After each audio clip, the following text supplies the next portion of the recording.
the impeachment was not tribal. The impeachment, another politics is just personal interest. Yes. There are people who carry this is tribal, this guy is against our tribe, we want to impeach him. When we come to, let's say, the constituency fund by the CDF, Isiolo has only 2 constituencies. Isiolo have two constituencies? Only 2 constituencies. That is Isiolo South and Isiolo North. But in reality, we are actually receiving less than we should. The governor of Northeastern Kenya serves in Northeastern but lives in Nairobi. Yes. And there is no water in Northeastern but he drinks in Nairobi. Yes. He enjoys parties in Nairobi. That's very true. That is very true. I don't think there is any governor in Northeastern who fully lives in Northeastern. So wazee ambaye ni majority wakisema sisi tunasimamisha huyu, the other person hata akisimama, no one votes for them.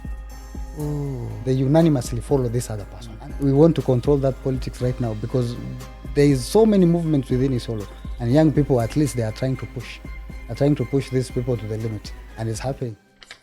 Dangorillas, this is Real Talk Republic podcast all the way from Kiafrika Studios, and welcome back to this amazing episode.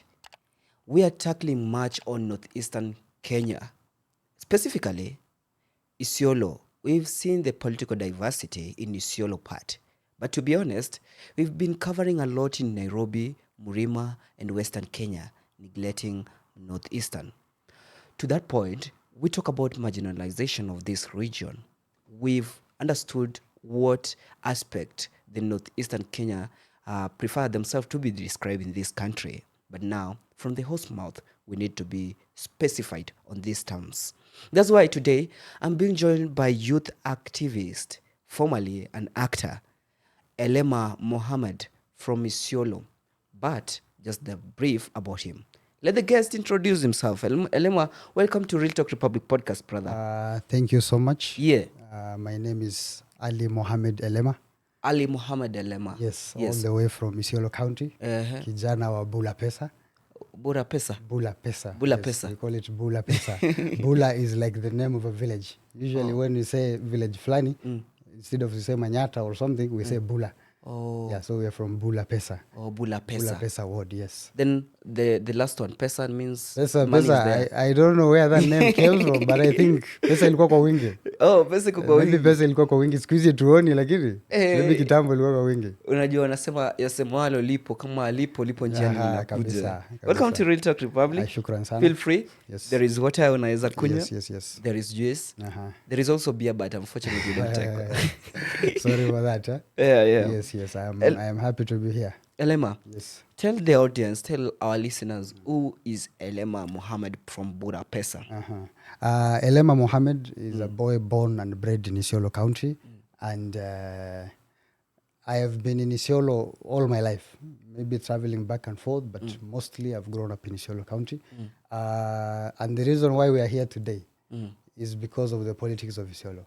The politics of Isiolo. The politics of Isiolo and generally the politics of Northern Kenya. Yes, because mostly I have seen, even juzi when kumekuwa na by-elections, I don't know if kama wewe umekuwa na habari, there were also by-elections in Mandera County. in Mandera County. And the same day there were by-elections somewhere in, I don't know where. In Kasipul. Yes. In Magarini. Yes.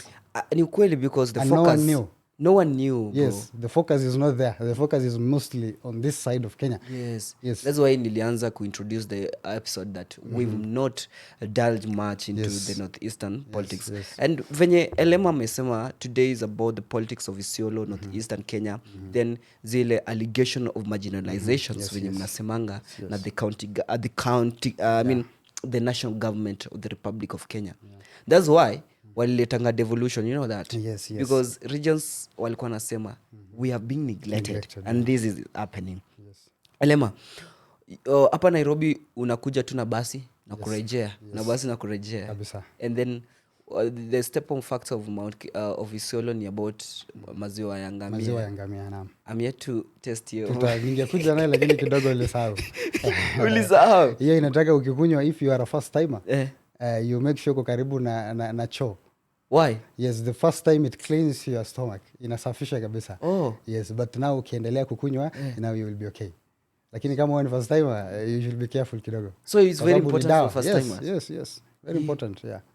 That's something new yenye sikuwa nimejua, but now because umeniambia, Yes. I have a clue about that one. Let's dive deep to the facts on the devolution. Venye devolution ilikuja, we mentioned it came because of the aspect ama allegation ya the region iko marginalized, na tukakuwa na county governments, but hatujaona kama the changes have been happening in other counties unless we check on Isiolo. We've just been hearing them over the news, vitu zenye zinafanyika in the northeastern counties of Kenya. What's the real fact how they deal in Isiolo? First of all, kama watu Isiolo, tunatuma kwanza asante kwa the late Honorable Raila Odinga. Because before devolution, Isiolo was almost like a forgotten cause. Yeah?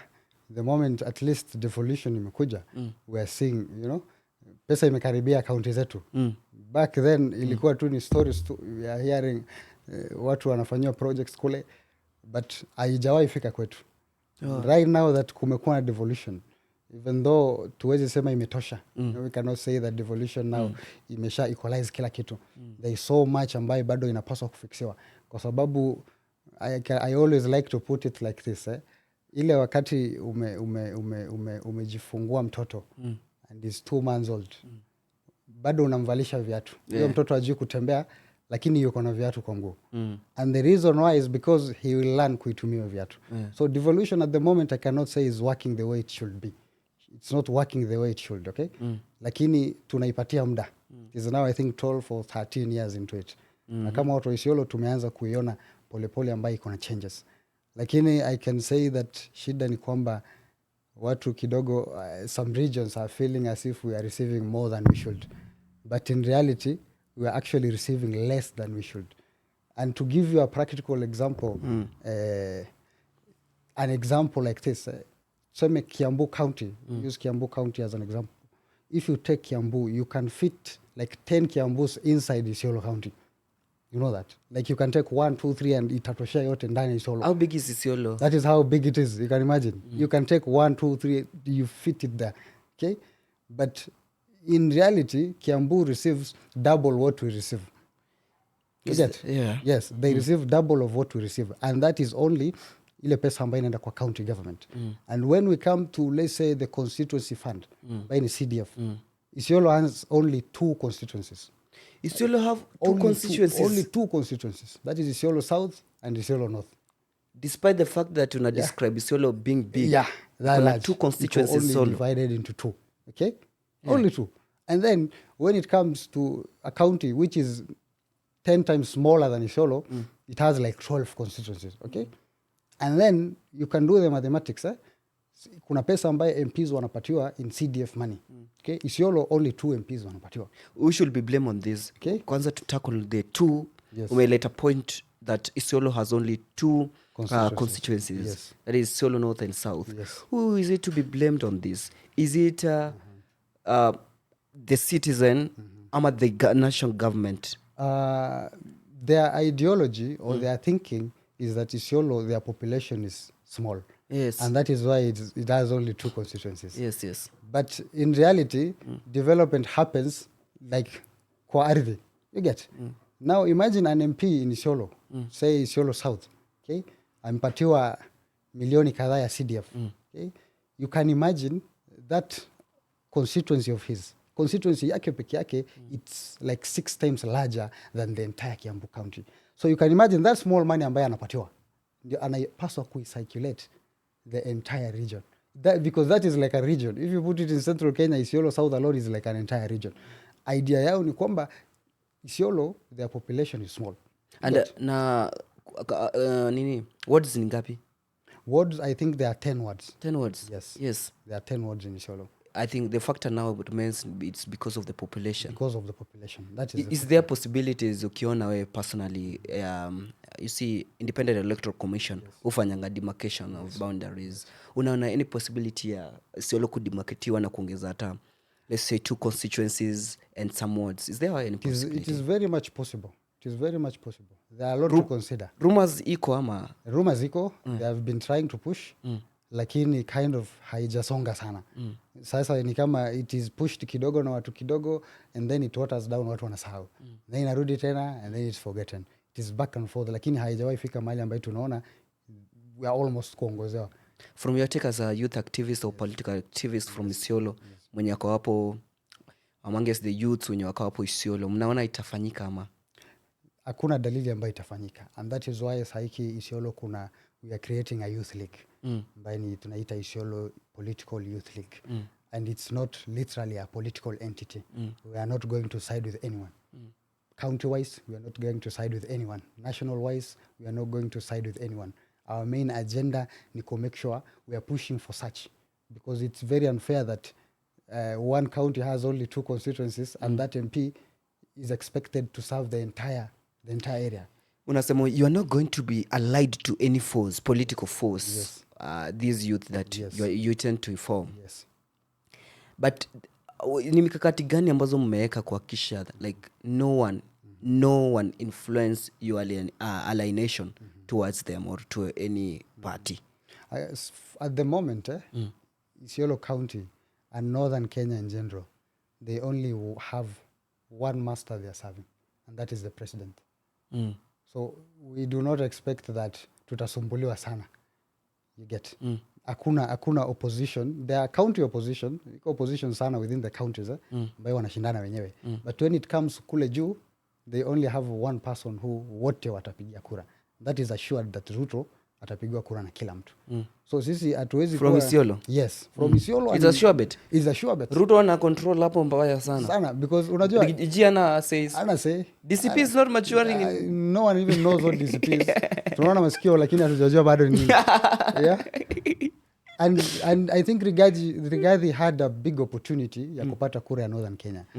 Lakini kidogo alichezea. How? Northern Kenya generally, because of the marginalization, the history of marginalization, tunakuanga na soft spot for opposition.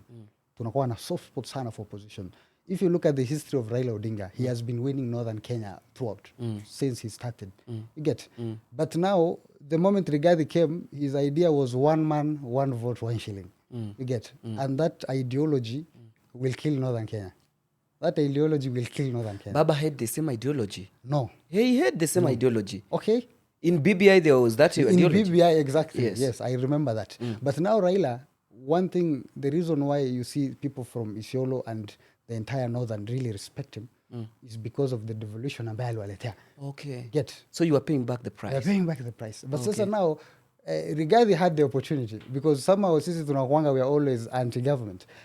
Get? Like isa Rigathi alikuja, instead of touching into ile vitu kidogo ambayo sisi tunahitaji, he went totally against it. Oh yeah. Yes. Bro, Elema, you talked about marginalization and you people from northern brothers and sisters from northern Kenya have been wakisisitiza about the marginalization. What does marginalization mean to you personally?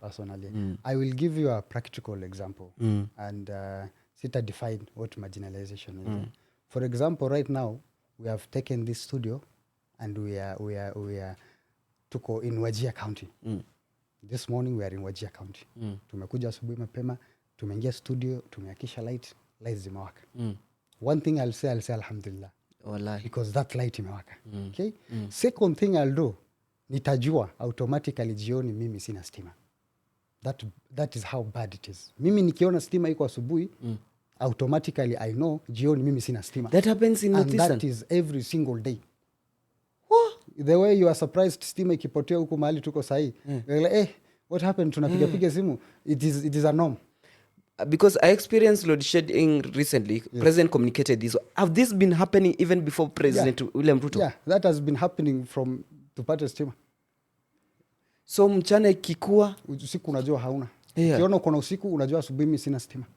So you can imagine that. Yeah. Saile maybe wewe ni uko na kinyozi. Yeah. Stima inapotea, what you have to do is lazima kuwe na generator ambayo unaweka fuel, which is very expensive. Yeah. So that is how marginalized Northern Kenya is, but people do not understand it. Watu wanadhani ni kama devolution imekuja imefix kila kitu. Electricity is not devolved. It's not a devolved function.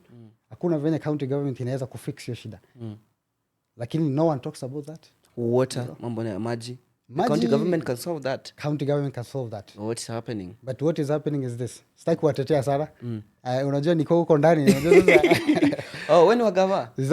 No, mimi sisema mimi ni wagava. But generally I speak for northern people. Yes. Siwezi tetea the government sana. Lakini pia nikiwa huko nitawaambia ukweli ambaye kuna kitu ambaye hawafanyi correct. Corruption iko juu, lakini kama kwingine Kenya iko sana juu. Corruption? Yes. In northern? Yes. Just like you are seeing here. Explain to us that, because that's new. Yes. You are stating that corruption is higher in very northern high. Kenya. Very high. When you people are complaining of marginalization, yes. how are you people going to eradicate water issues, anger issues, and hizi mambo za terrorism if corruption is still on a high notch in northern Kenya? I think the problem with Kenya, and this is not only for northern Kenya, this is generally Africa nzima anaweza sema. Our politics inalingana na pesa ambayo uko nayo. So now tuseme, I'll take example. Mimi no Isiolo. Governor amekuja anataka kusimama kura. What we do first is we look at his pocket. Huyu ako na pesa ngapi? Akikuja kuniomba kura haizi kuja kuniomba kura bure. You understand? Akikuja kuniomba kura lazima anipatie kitu. We have a culture of handouts. That is everywhere in Kenya. Okay? Now mwanasiasa amekuja, he has spent hundreds of millions ili aweze kupata hiyo kura. Na most of them, they do not have this money. They have financials behind the scenes ambayo wanawapatia. Amekuja. Mumempigia kura. How is he expected kurudisha hii pesa? How is he expected? Because salary yao mostly plus allowances or whatever hits maybe 1 million. Okay? For the governors. For the governors. So how do we expect them to repay this money? Because we are the problem. The people of Kenya are the problem. Tumezoesha watu ambaye mtu akikuja kuomba kura, they must spend a lot of money. You get? So the only way we can eradicate corruption, not in Northeastern only, but in Kenya, is kama sisi wenyewe tuwache this culture of expecting politicians watupe pesa ili tuwape kura. That is my idea. But that remains with the millennials and the other generation. Yes. Gen Z's, are we striking out from that? Not very much. Not very much? Not very much. In Northeastern? I can tell you that. Because in Nairobi they're saying they are going to elect somebody who can make change. They're going to contribute to help in fundraising for their politicians who are not going to support themselves just to make change. Yes. But now you're saying not sure about that. Not sure about that. Especially North Eastern Kenya. Yes. Why not sure? I think a good example, there's this kind of presidential aspirant. I don't know his name. Alikuwa ameanzisha something like a fund drive. He was telling people to fund Maraga. Not Maraga, the other guy. Boniface Mwangi?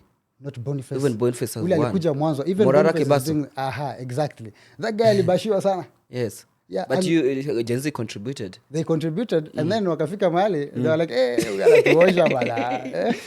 We anatuosha. Yeah. And that is the problem because sisi Gen Z's pia we kind of, I don't know, ni kama attention yetu, the span is very little. We focus at something and then ni kama tunaboeka nayo very very fast. You get? So the culture of handout itaisha, and I hope itaisha. Lakini now itaisha lini? That is the problem. We are not sure. Lakini we are hopeful ya kwamba tutaweza kumaliza. The moment tutaweza kuelect leaders without needing them to spend a lot of money, without them needing financials. Because our financials, for example, maybe you are in Marsabit County and you are vying for governor.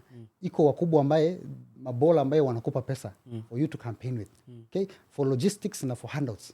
Umetumia. First of all, ni lazima uwapatie hawa watu contracts za county. Unajua ipaswi kuwa vile. It should be fair. But then atafanya nini? Hiyo watu ambao wako na deni yao. The only way to pay back ni hivyo. And what they do is wana exaggerate the amount ambayo hawa wanawalipa. You get? And that is how corruption happens. Unapata pesa ambaye, kitu ambaye inge take 1 million kutengeneza, ime take 10 million. Yeah? Because this person akona deni ya huyu contractor. What they have to do? They exaggerate the amounts. You get? So the only way as Kenyans, as Northerners, we can eradicate mambo na corruption is only if sisi wenyewe tuwache kuwa corrupt. Because you know, they are us. Unajua? These people do not come from elsewhere. Ni sisi tu ambaye tunakujanga, tunafika pale, tunakuwa leaders. So if ourselves we are very corrupt, leader akikuja kuombe kura, lazima umuitishe pesa. All these betweens that you mention happens in the whole country. Yes. Mambo ya contractors correlated na the government leaders, administration ya county. Yes. Kitu ingine ni mambo ya the handouts during campaigns. Yes. That happens. Yes. But now there is a point you mentioned that corruption is higher in northeastern is higher in northeastern.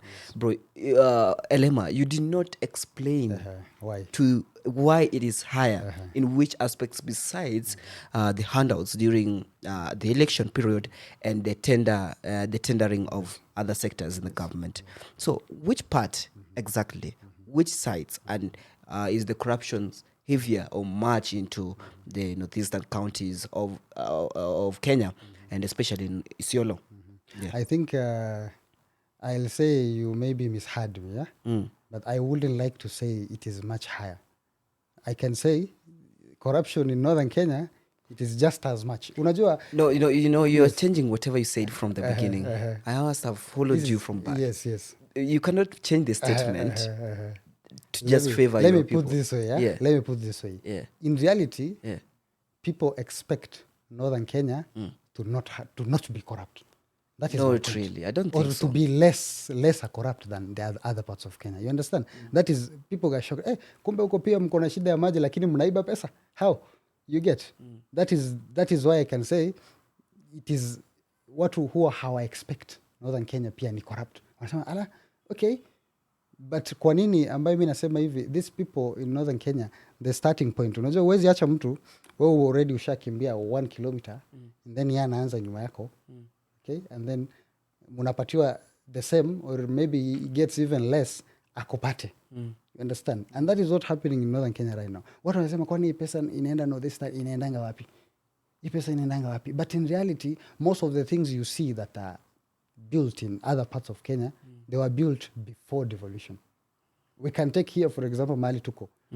All this tunaona ilikuanga hapa before devolution. You get? So this other money, these guys have money to do other things. You get? They have money to focus on vitu ambayo inahusiana innovation. They have to look at sisi ndo sasa tunaanza sasa, and we are trying to compete with them as well. You get? And that is the problem. Lakini I cannot say in confidence ya kwamba we are more corrupt, but we are very corrupt as well. Yes, we are very corrupt as well. Kuna instances, I used to follow them on news whereby the governor of northeastern Kenya serves in northeastern but lives in Nairobi. Yes. And there is no water in northeastern but he drinks in Nairobi. Yes. He enjoys parties in Nairobi. That's very true. That is very true. I don't think there is any governor in northeastern who fully lives in northeastern. Why are they not living in northeastern? And the people that are serving are living in northeastern. What's the problem? Excuse yao ni nyingi. And one of the excuses, na mimi pia naielewa, mimi naielewa hivi na wao wako na excuse yao. Mimi naielewa hivi. One thing, poverty in North Kenya is very high. Yes. Okay? And the moment you're elected as governor, everyone expects them to. Yani, the expectation is different. Because kama wewe ni governor, your work is infrastructure, administration, and whatever. Development ya kawaida. Lakini now, wewe umegonjeka. Okay? You have 1 million. Health is devolved. Health is devolved, yes. Wewe unahitaji maybe 1 million ili ulipe bili ya hospitali. What you do, unakimbia kwa governor. Wewe mtoto akona balance fee, ameenda shule akona balance ya 500,000, what you do, unakimbia kwa governor. And that is everyone. Understand? Because the poverty is that level. Kila mtu anahitaji usaidizi. Okay? So my understanding is these people living there politically kills them. I have seen one, I don't remember the name, iko MP ambaye alikuwa amejaribu. Ameishi tu hapo ndani, atoki hapo hivyo, you get. And then everyone comes. Kila mtu anakuja anasema kuna shida yeye jua hawezi. You cannot help everyone. And he just ni kubaya hata mimi niko mbaya. He just believer. And then everyone hates him. Kila mtu akamchukia. You understand? So the idea is afadhali usimpate. Unaget? So if one person ule ataweza kukuja Nairobi anipate, huyo namsaidia. Making sense. Yes. Huyo mmoja ambaye atakuja anasaidika, but the majority of them hawataweza kumpata. So wewe huwezi sema ule governor alikataa kunisaidia. Utasema sikumpata yule governor. Ningempata, ningesaidika. You understand? And that is why most of them are running away to Nairobi. You get? And then another thing I can say that maybe they like to use excuse ambaye most things iko Nairobi. Get. And it's their work kuleta hizi vitu in their county. That's why it was that is why it was devolved. Yes, that's why it was devolved. Unapata mtu anasema infrastructure, hatuna barabara ya kuenda nyumbani kila siku, and then ana choose kukaa Nairobi. They tell you we have to go to meetings in Nairobi every time and whatever, we cannot travel back and forth, for example, from Mandera because there is no road in Mandera. Yes. So from this action, yes, does it really means that the communities in Isiolo, in northeastern Kenya, are feeling involved in the decision making of the county government administrations. Northern Kenya tumejifunza mila ya wazee kudecide. So not the whole communities. That is the problem now. Okay. That is the problem. When you come unataka kusimama kura, you don't go to IEBC first. Unaenda kwa wazee. Those are the first people you approach. Enda kwa wazee wako kwanza. Hata wewe leo ukitaka MCA lazima uende kwa wazee kwanza. Ninakimbia wazee. Naenda you don't only go to wazee wa Isiolo, unatafuta kwanza wazee wa kabila yako. You talk to them. Unatoka hapo unaenda wazee ambao they are your clan. Uongea na wao. Ukisha manage kupita pale, that is the time now unaweza enda uanze sijui registration yako, uanze kuomba kura kwa watu wengine. And that is the problem. Lakini I think it is fading away. It's fading away. It is fading away and I'm happy. It's fading away. What if, before tukauje hapo point yenye it's fading away, Yes. the fading point. Yes. What if we are two candidates Yes. from the same community, Yes. but we want a position, Yes. maybe for Isiolo North? Yes. So we go to the elders. Then elder decides. Just to put it, can elder prove both of us to run for a position? The elders. Sometimes there are conflicts between the elders. Unaona huyu anataka huyu for his own personal interests na hawa wanataka huyu. But mostly the majority always wins. So wazee ambaye ni majority wakisema sisi tunasimamisha huyu, the other person hata akisimama no one votes for them. Oh. They unanimously follow this other person. And this mostly the reason why wale wengine, because wazee unajua they only make the decision, but ukienda kupiga kura unajua unapiga mwenyewe. Hakuna mzee anakufuata. But the reason why they follow this thing is because politics in northern Kenya is tribal. Okay. In as much as Kenya it's tribal, ours I can say is much more tribal. You get? So when you're voting with a tribal mindset. You get? So wazee wakikubali huyu and you see you cannot vote for a person from the other tribe, what you do, unapigia tu huyu. You look at who has the capacity to win. You get? Na most probably ni ule ambaye wazee wamefront. I saw this one causing some conflicts between the Borana of Marsabit. Was it Marsabit? Yes. When they endorsed somebody for a senator, and then the other community endorsed this other ones. They were like, we gave you a governor. You're supposed to give this other community. Yes. This other community a senator and this. Yes. And also MCA or something like this. Why is it fading out? You said it's fading out. Yes. How are you people making it fade out? I can say the youth of northern Kenya, sisi ni watu kichongumu sana. Na sometimes si mzuri, lakini wakati nyingine inakuwa inasaidia. At the moment, people are not very happy about that. Watu hawafurahi hata kidogo. They do it because you are pushed sometimes. Because iko vitu ambayo ina happen behind the scenes ambayo it pushes you. Lakini most of them, they are looking away from that culture.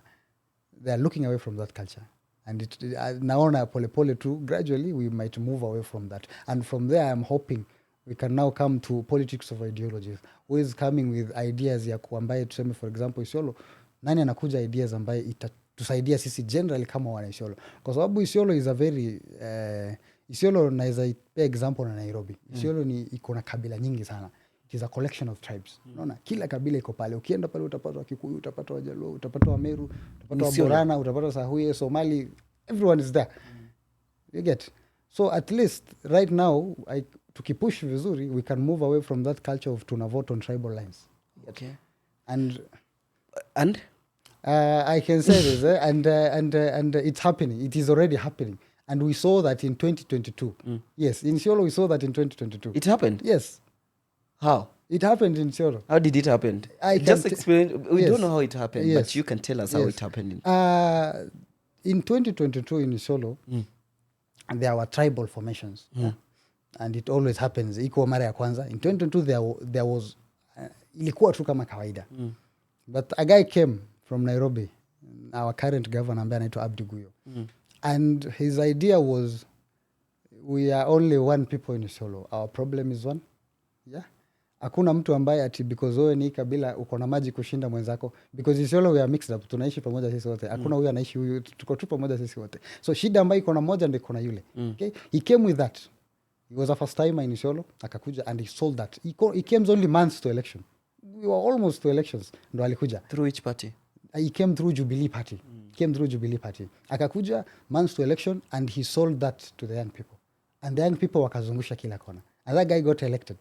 He got elected, but what happened for Guyo? Because recently we saw him before the Senate. Yes. Jungling on, how do you call it? Impeachment. Yeah, impeachment, yes. That was done by County Assembly of Isiolo. Yes. What happened? There's a lot of things. There are a lot of things, but mostly it's kind of party politics, tribal politics, because right now in Isiolo, in Isiolo County and in northern Kenya, there's this party called UDM. UDM, yeah, United Democratic Movement. Yes. So that party kind of ndio ilikuwa ina run kidogo, and that is what caused hizo vitu. Yes, but generally I think Isiolo we are moving. Do we say it was because of the tribal issues, not just political issues, and the mindset of Guyo? It was not even tribal in the beginning. I am confident the impeachment was not tribal. The impeachment, politics is just personal interest. Yes. There are people who carry this is tribal, this guy is against our tribe, we want to impeach him. But in reality, this person is pushing his own interest pale. Yes. Okay? So the impeachment wasn't tribal. But iko wale ambayo obviously they tried to, walifanya ikakuwa tribal. But it was not tribal. Yes. That thing was, ni watu ambaye walikuwa, you are trying to grab power chini, you are saying, nikifika 2027 nitaumia. Security have been key challenges in northeastern part of Kenya. Very much. Yeah. First, we talk about the Somalia border to this. It is Marsabit County. Yes. Whereby there was accusation that Jubaland army have crossed borders and taking lead in having military bases in primary Kenya. schools and secondary schools of Marsabit. Yes.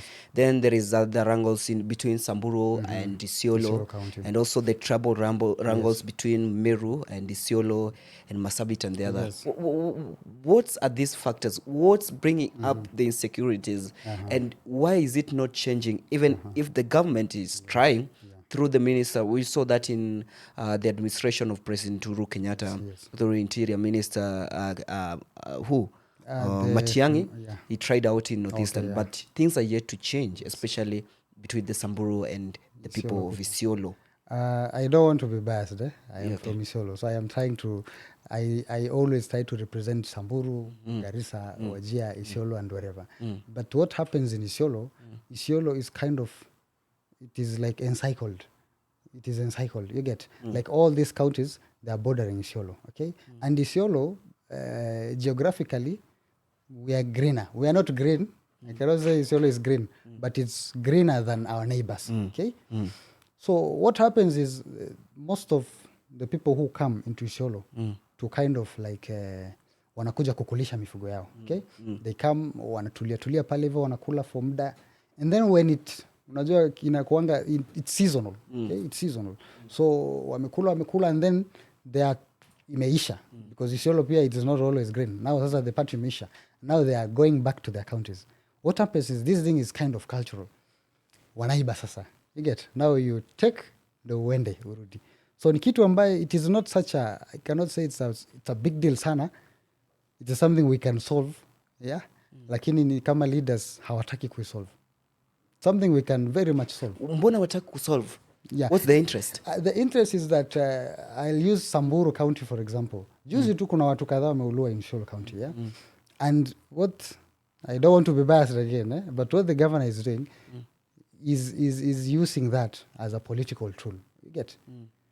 Is like amesimama mbele ya watu yake. You get? So if this clashes end, then he has nothing to sell because he's selling fear to his people. Understand? He's selling fear to his people. Wao wanaona tukimtoa huyu, hao watu wa Isiolo watatumaliza, watatufukuza kwao. You get? So he's coming, ametoa shati, he's chest thumping, hapa hatutatoka, you understand? In reality, that guy akitoka pale anapanda ndege Nairobi.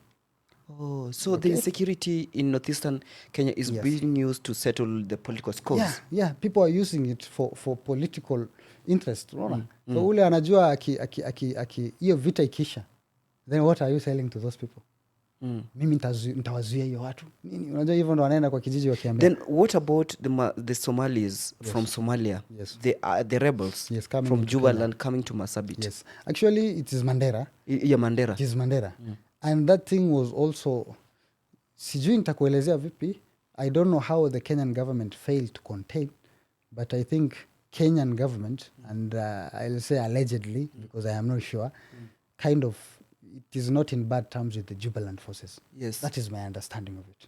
But I'm It's not sure why alleged, they so- let it. yeah. Yes, I don't know why they let it, but I understand that maybe they're in good terms with the Jubaland forces, because it does not even make sense how they come into Kenya. Before you explain much about Marsabit and the Yes. Jubaland forces to Yes, Kenya, yes. there was much into the administration of the Jubaland governor. Yes. Is it Jubaland president? Yeah. Who was elected during the reign of President Uhuru Kenyatta. And there was allegation that Uhuru supported Yes. uh, That guy. the president of Jubaland. yeah. That's something that was not in favor of the other side of the Jubaland people. So I think hiyo kitu iko, there are some connections between the Kenyan government and the Jubaland forces. So they're But giving them space in Marsabit, kind of in Mandera. in Mandera. Yes, kind of. Cannot say they are giving them space, but it happens. But they're there. Even the governor there. complained. Yeah. The problem I can say is that the Kenyan government, sijui nitakuelezea vipi, but they are blinding themselves to this issue. The national And it's a government. ticking time bomb. The national government. Yes, because the moment wanaingia, because borders unajua ipasi kuwa hivyo. Yes. These are kind of like rebels. Yes. In Somalia, they are treated like rebels. Yes, You get? And yes. they are clashing with the Somali yeah, army. with the Somali army. You get? So the moment we are hosting them, tunaendelea it's like we are contributing to this fight in Somalia. You understand?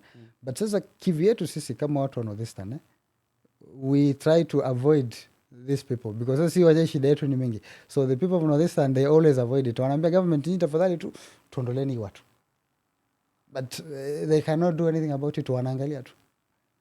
We don't know why. I don't want to delve into that because it's much bigger than myself.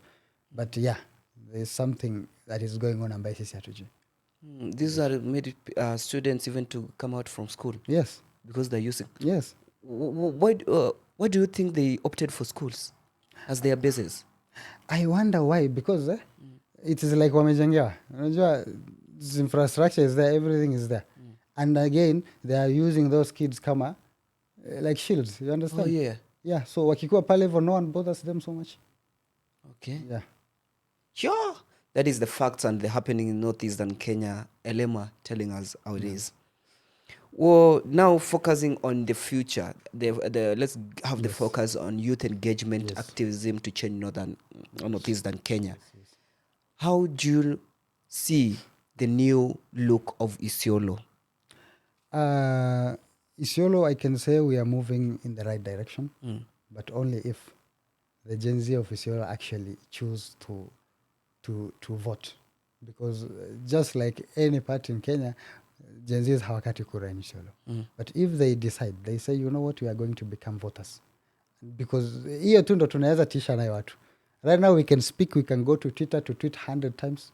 Lakini kama hatuna kura, we cannot do anything about it. How does the governance of inclusivity looks like to you in Isiolo? The governance of inclusivity looks to you in Isiolo. Isiolo is kind of, it is very inclusive.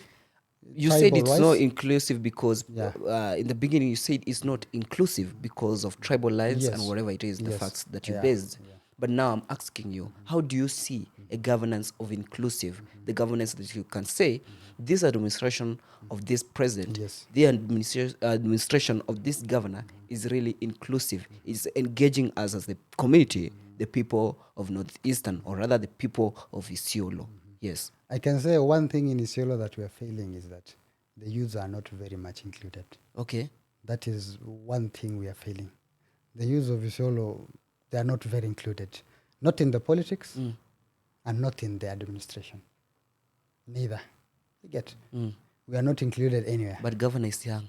The governor is very young. But then who runs his politics? It's the elders. Okay. They're the one deciding for him. You get? Because pia anajua sisi, we don't have our own decision. Our decision is based on these elders. So what does he do? He follows whatever they say. Elders are here to stay. Elders are here to stay. You will grow and find them. We will become the elders. Also, you will still control the politics. But now we want to change that. Okay. We want to control that politics right now. We want to control that politics right now because there is so many movements within Isiolo, and young people, at least they are trying to push. Are trying to push these people to the limit, and it's happening.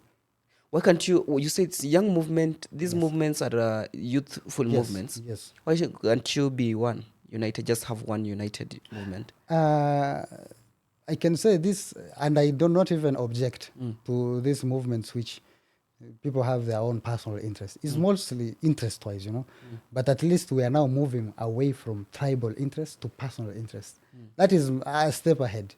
Because now young people wanasema we are very excluded bana, tutafanya aje, then wanashikana group kidogo, they start pushing the agenda. But the good thing is that now this is not tribal. This is just young people, because now kila mtu ni maskini, and everyone wants number one, unajua ni binafsi yako. So we are not very much against people pushing their own personal agendas, but the moment when umesema tutaweza kushikana, we become one big movement, and then that is done for it. But now baby steps. Okay. Yes. Now, President William Ruto, just in almost to concluding this episode, want to make Kenya first world country. The Singapore use that as our Malaysia of Africa. Yes. Will that happen with the rate or with the level of the current situation in Isiolo or even the whole of northeastern Kenya? I think is very hard. It's very hard because Ruto, I can say, is a smart politician and he is a populist politician. He makes remarks which are populist but cannot happen. You cannot compare Kenya to, for example, Singapore. Their population is very tiny. Kenya is a very large country. You get. So what he's trying to push, it can happen, but very gradually. It cannot happen overnight. It will take a lot of time and a lot of commitment and a lot of sacrifice. It's not an instant coffee. It cannot happen like that. Okay. Yes. You're making sense. Bro, what's your parting shot? What's your intent? What can you say to the people of Isiolo? My parting take to the people of Isiolo and to the people of northern Kenya in general, let's be united. Let's be united. The tribal divisions that are there are not helping anyone. We are all poor. If there are rich people there, ni moja mbili tatu, but the big population there is poor. So the moment we are trying to be pushed to these tribal divisions, it's not helping us in any way. Tumepiga kura kama tribe, and then what happens? We are back to where we were. And my biggest message to the people of Isiolo is that unite. That is the only way we can stop this petty corruption that are there. Because as if the people themselves are divided, then we give a leeway to these politicians to be very corrupt. Because now when we are divided, in Isiolo or in Marsabit or in Mandera, for example, mimi naweza kuwa najua this governor is corrupt, but I'll still support him because of that division, because of that tribal division. Because I'm feeling even this governor is doing something good. Maybe, for example, Isiolo. The governor of Isiolo, and this is to be very honest, he improved compared to ambaye walitoka. Okay? But iko mtu ambaye hataona. You get? Yes. Iko mtu ambaye hataona because of that tribal division. You get? And the moment we let that happen, mimi ambaye tuseme pia naona iko makosa kidogo governor konai, I'll not say it. Because I'm feeling huyu pia anamuonea. And that is what is giving leeway to corrupt politicians in northern Kenya. So the moment we sit down na tuwache hizi divisions ambaye they are very petty, by the way. Divisions ambaye they are very petty. We can now start actually tuseme bring accountability to northern Kenya. Right now there is none, because now kila mtu anaangalia wake. You get? So huyu mzee anajua this guy is very corrupt, and then what can he do? What can he do? Nothing. Bro, so it's a fact now. You're confirming that the Somalis are only Somalis tribe. Yeah. The only effective or rich in Isili. But you cannot say that. Because you've been you've been reiterating about the poverty level in northern Kenya. Yes. But when you come to Nairobi, Isili level, you see, these people are moneyed. Very lashy. Very lashy, bro. Somalia, I can say, I don't want to speak so much about that, but they are like an international community. Oh, yeah. So you can see someone in Isili, but Garissa is from Djibouti. Dango. You understand? I've done business there, and I have few friends there. Yes. One is from Ethiopia. Yes. And one is from Djibouti. Yes. The ones in Ethiopia even are yet to know Kiswahili. Yes. Dango, thank you very much, Elema. Asante sana. thank you. You will be joining us. This is Real Talk Republic podcast. Don't feel intimidated. Yeah. Just focus on your intent and your desire of what you want to make in the county government of sana. Isiolo. But one thing we can say is that if you become an elder, don't dictate what the young generation will do. We will It not. is Generation Alpha. We will not. Very tough. We will not. Thank you so much. Thank you. This is Real Talk Republic podcast. Thank you for watching from the beginning of this episode till the end. Much have been discussed about Northeastern politics. And remember to subscribe. Till next time, this is AREGO. Dango.